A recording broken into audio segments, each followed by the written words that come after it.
This December, pop star Taylor Swift's record-breaking world tour came to a close.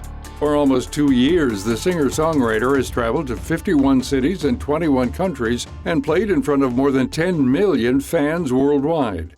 The Eras Tour brought in a whopping $2.2 billion in revenue and is now considered the highest-grossing tour of all time. By the numbers alone, it shook the global music market, but now economists and others are beginning to unpack its larger cultural implications. The music was great. That's why I like it.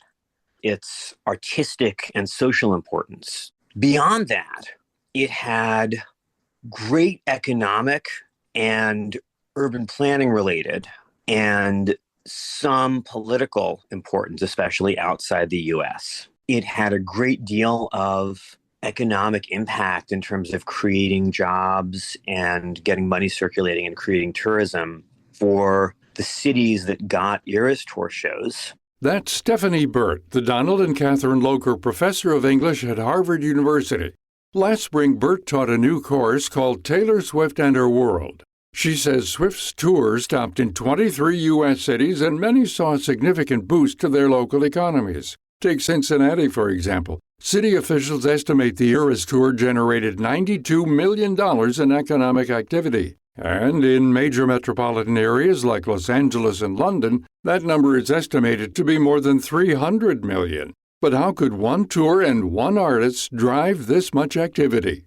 Any of the restaurants, hair and nail salons, any of these type of vendors or establishments that were around the stadiums benefited. Any restaurants that were around the stadiums benefited.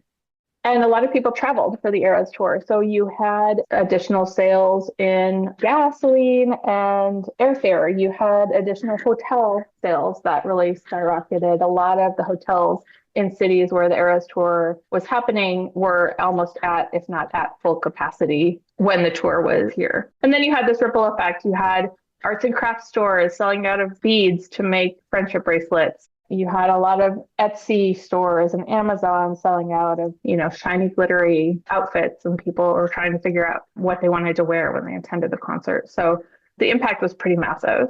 That's Misty Hagunas, Associate Professor of Economics and Public Affairs at the University of Kansas. She's also the author of the upcoming book Swiftonomics, Women in Today's Economy. In fact, the economic impact of the tour was so profound, some world leaders stepped in to make sure it came to their country. Burt says one nation even gave the pop star an undisclosed sum of money to make sure they were the only tour stop in the region. There were a number of Singapore shows. And the reason that there were so many Singapore shows and there were not shows in Japan or the Philippines, the Singaporean government made deals with the Taylor people about money and publicity and security, and it was quite the regional coup. Similarly, when the initial Eras Tour itinerary was announced and there were no stops in Canada, Prime Minister Trudeau indicated very publicly that many Canadians wanted Taylor there.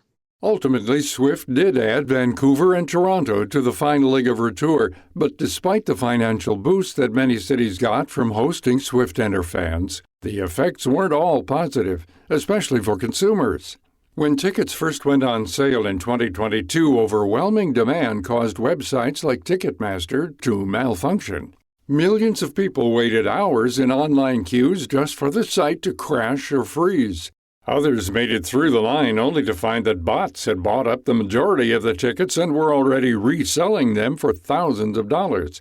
That meant the resale market was the only option for some fans, and that meant spending well beyond their means, or even going into debt to do so. But while the Eras Tour may have led to some poor financial decisions, is it fair to lay the blame with Swift? Hagunas says maybe not. Economists would tell you no. There's a market for things, and there's a price at which people are willing to sell, and there's a price at which people are willing to buy. And if those two don't agree, then an exchange will not happen. At the end of the day, we have to believe that people understand what they're doing with their money, and they're making choices based on their preferences. And if they didn't find value in purchasing an extremely high ticket to go see an amazing concert, then they wouldn't have purchased the ticket in the first place. One positive, This fiasco drew attention to the fact that Ticketmaster is a monopoly, and after the company showed that it wasn't prepared to handle the demand for an event of this size, Congress decided to step in. The challenge created there, which was partly a consequence of unexpected demand overwhelming a server, and partly a consequence of the lack of incentives to serve customers well in a market dominated by a monopoly for large events, Ticketmaster.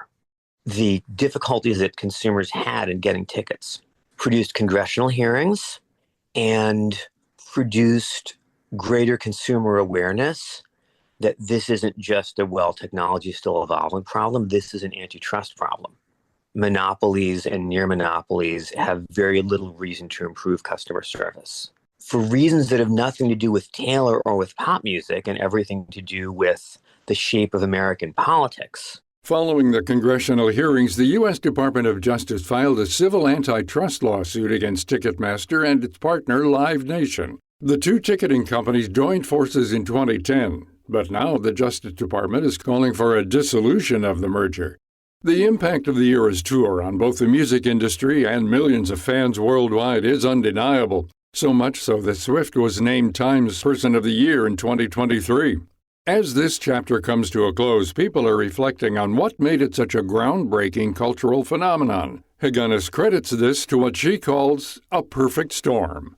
Taylor Swift is very authentic. The fact that she's writing and singing stories that speak to the human core, and the fact that she does dedicate time and space to really connect with her fans. You know, all of those things combined with the increased purchasing power that women and young women have in today's economy, on top of the fact that we had a pandemic and people were itching to get out of their house. Like, all of it was just such a perfect storm. To find out more about Misty Higunas, Stephanie Bird, and all our featured guests, visit viewpointsradio.org. You can find Higunas' book, Swiftonomics, Women in Today's Economy, on Amazon later this year. For more behind the scenes, check out Viewpoints Radio on X, Facebook, and Instagram. This segment was written and produced by Grace Galante. Our lead producer is Libby Foster. Our executive producer is Amira Zavari. Our studio manager is Jason Dickey. I'm Gary Price. This segment is brought to you by Capital One. Banking with Capital One helps you keep more money in your wallet with no fees or minimums on checking accounts and no overdraft fees. What's in your wallet? Terms apply. See CapitalOne.com/bank for details. Capital One N.A., member FDIC.